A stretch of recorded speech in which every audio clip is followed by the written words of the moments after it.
Look at that, boys. Just 15 seconds ago. Let's do a live reaction to the final champion from Bilgewater. So without further ado, I'm gonna stop talking and watch this shit because I don't even know why I'm talking. Let's go. I'm recording, right? All right.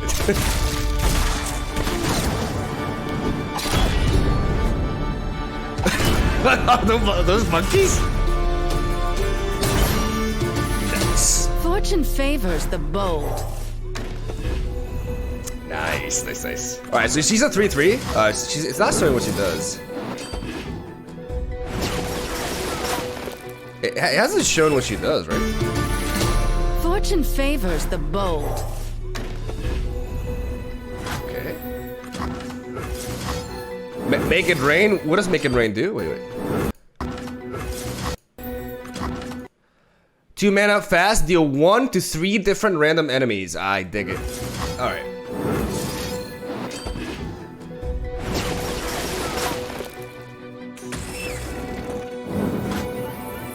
When you clash with foes, that's elusive. And fearsome? Her bullets hit the blockers. And the Nexus. So it's an AoE effect. It's an AoE damage effect. After 4 attacks, she levels up, I assume. Okay, now we get to see it. Because it doesn't show earlier. Okay. When allies attack, deal 1 to battling enemies and the enemy nexus. Keep in mind, it's allies, so she doesn't have to attack. That's pretty big. Because sometimes you're not going to want to attack with Misfortune because she can go down. But as long as you attack with an ally, you're triggering her effect. And it's 1 damage to battling enemies, not all the enemies. Kind of like Tarkas, but just one-sided. And the nexus as well. So when you attack 4 times, and she doesn't... Oh, no, she has to see you. Okay, she has to see you attack 4 times, which means he's gonna go really well with scouts. She kinda has to, right? No regrets, no mercy. Dude, that animation's sick! That's sick, yo! Now when allies attack, she gets overwhelmed. Cover me, Crackshot. You got it, Captain. Jesus! How many bullets is that? Fuck! Why are they not showing her? Like, can I read the card?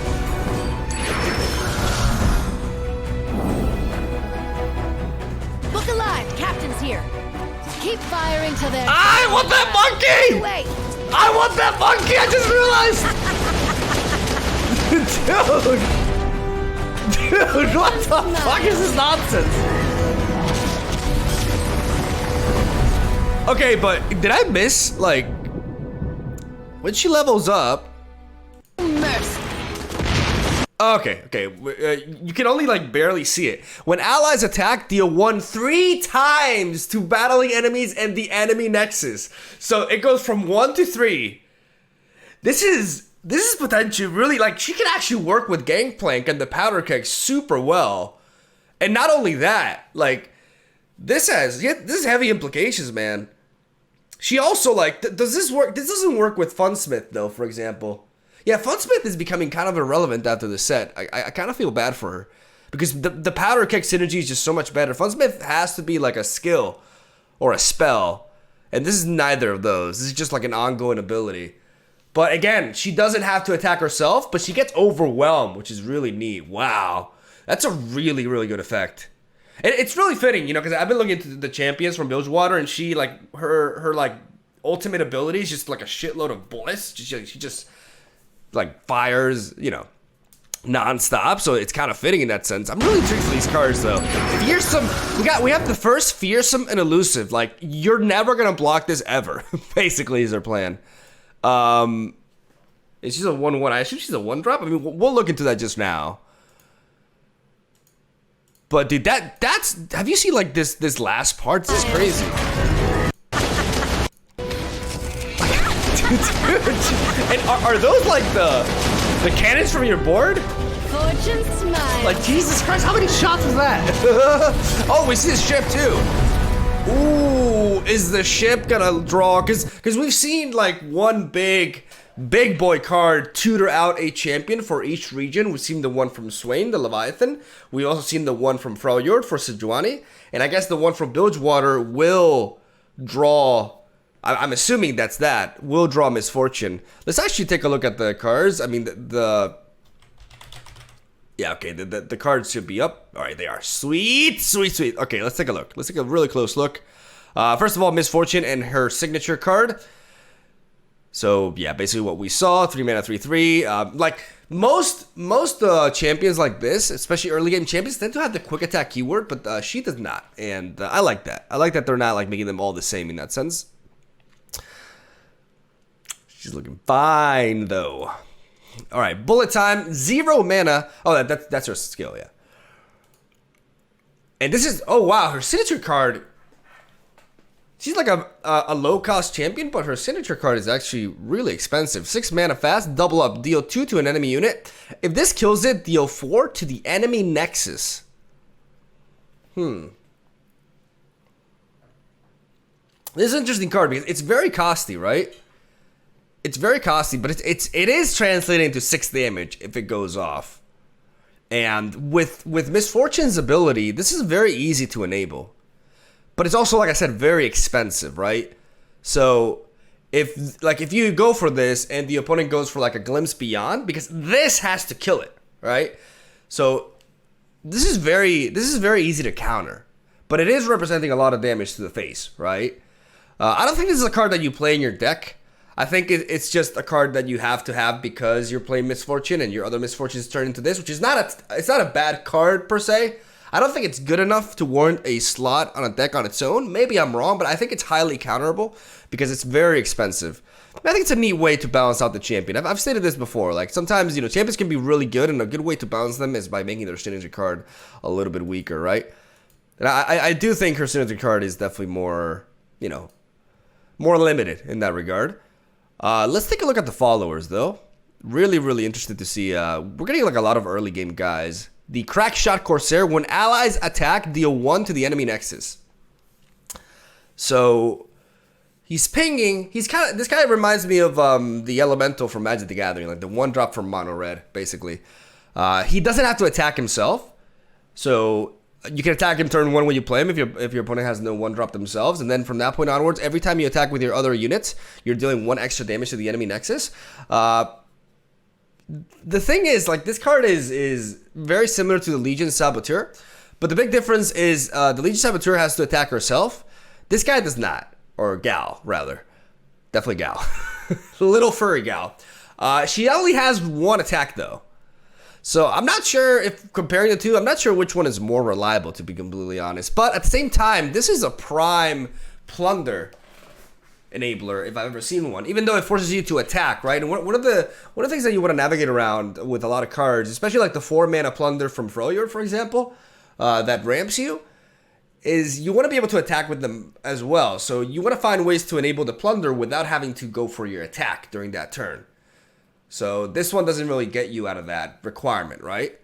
I think she's okay. Now, I still think Legion Saboteur may be overall better for straight up aggro decks, but no, I could be wrong. We got the Prowling Cutthroat, a 1 mana, and she's got them legs. I'm sorry, I'm gonna be that guy. this was not me. My girlfriend told me this. She told me she's got thick legs. just wanted to point that out. This video is getting demonetized. All right, so let's look at Prowling Cutthroat. Not much to see. 1 mana, 1/1 with Fearsome and Elusive. Basically, the least blockable unit in the game. Coming at you turn 1. Is this worth? I'm not sure. We've already had the Elusive Poro and Teemo. I mean, those decks, like running them just like in a straight up aggro deck, this works, right? Like in an aggro deck, this is good. Otherwise, I don't really think this is seeing much play. And yeah, there's not much more to say about it. It's just an Elusive with Fearsome. It's just to be able to go and over weaker elusive units as well. So there's that, right? And then the Syren, yes, it's what I thought it was. A big boy ship. They're all ships. Keep in mind, like for now, they've all been ships, right? And this is 7 mana, 3/7, so pretty low static compared to the others, because the Leviathan is an 8 mana 5/8, and the other one is a 7/7, I believe, but it's 8 mana. So you draw Misfortune, and while I'm attacking, all your spells and skills deal 1 extra damage. So, Funsmith, but better stats, more expensive, and it requires you to attack. Keep in mind that this does not, this is spells and skills, so it actually does work with Misfortune. And it's pretty damn neat. But I think it's also very expensive. And it's got Scout though. I didn't realize it's actually got Scout. Ooh. But I'm not sure if like the kind of deck that you want to play Misfortune with even wants to play this card, because this is a very late game card. We'll see. We'll see. It is pretty weak offensively speaking. It's only got 3 attack, right? It's got Scout, which is neat. And it definitely pairs really well with your attackers and stuff. But we'll see. We'll see how good it is ultimately. And Make It Rain, we saw this card earlier, deal 1 damage to 3 different random enemies. Now this is a variance incorporated onto the game, but I think this is a very responsible way to incorporate variance onto a card game. Yes, it's random, but it's dealing 1 to 3 different random enemies. We've seen this sort of effect be very toxic in games like Hearthstone, like the Juggler, for example, the Knife Juggler. Because the effects you can very easily hit the same target 3 times, right? So it's absolutely randomable, completely unpredictable, and just really frustrating from a competitive standpoint, right? But this is 1 damage to 3 different random enemies, so you're always going to guarantee hit 3 different enemies, and a lot of times your opponent's not going to have like more than 3 dudes on the board for you to hit anyway. So while this may be a random effect, the vast majority of the time it's not actually going to be random at all, which I really like. It's basically 3 damage for 2 mana, split out across 3 different bodies, and is a card that happens to synergize really well with cards like the Syren, Funsmith, but I do think she's becoming obsolete with this set, and the Powder Kegs, Holy crap! This card with the Powder Kegs is awesome. This card with the Powder Kegs can be amazing. Like, if you have like 3 Powder Kegs and you go for this, 2 mana, deal 4 to 3 damn, like, that's where shit's gonna get really cool. Yeah, I've been told that Misfortune and Gangplank, from a lore perspective, don't like each other very much. Apparently Gangplank killed her mother, and honestly, if there was a person that killed my own mother, I would not like them very much either. So I get the drama, I understand it, and that makes it interesting though, because lore-wise, they're enemies, but they are going to work pretty well together. At least a lot of the cards that are coming with them, like all these cards can work really well with Gangplank and vice versa, right? So maybe a Misfortune, Gangplank, enemies become BFFs sort of deck could be a thing in the near future. But I'll be trying that out for sure. Really cool champion. Now that I've seen all the Bilgewater champions, I can give you guys a little bit my first impressions tier list. Not really necessarily from a competitive standpoint, because it's early to say. I want to see the entire. And I think all these champions do have quite the competitive viability. But from like how excited I am to play with them, I would rate. I think honestly, like the one that I'm looking forward to the most is Twisted Fate, followed by Nautilus, and then Misfortune, Gangplank, and Fizz kind of like fall in the same category. Like, I'm really excited to try them out, but Nautilus and Twisted Fate are just like so fucking cool. I can't wait to try those out.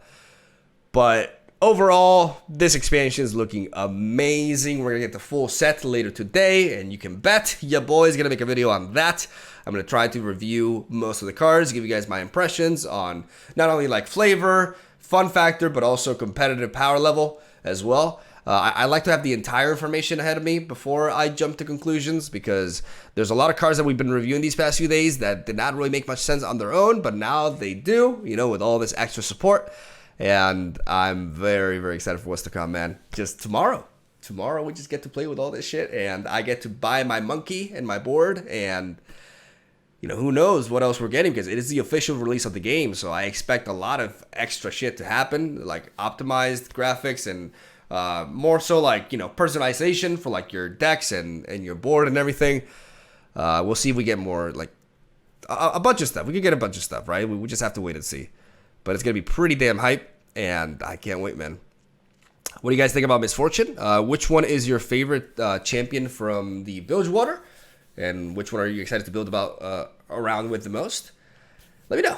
Let me know. Let's start the discussion going. I can't wait. Okay, so we should get, like, I'm recording this like at 6 p.m. I'm pretty sure we're getting the full set in like, I don't know, maybe like a couple of hours, something like that. I'm not I would expect, right?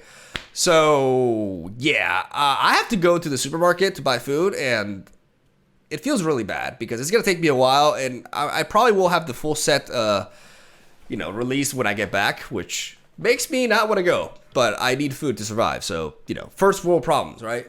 Fucking sucks.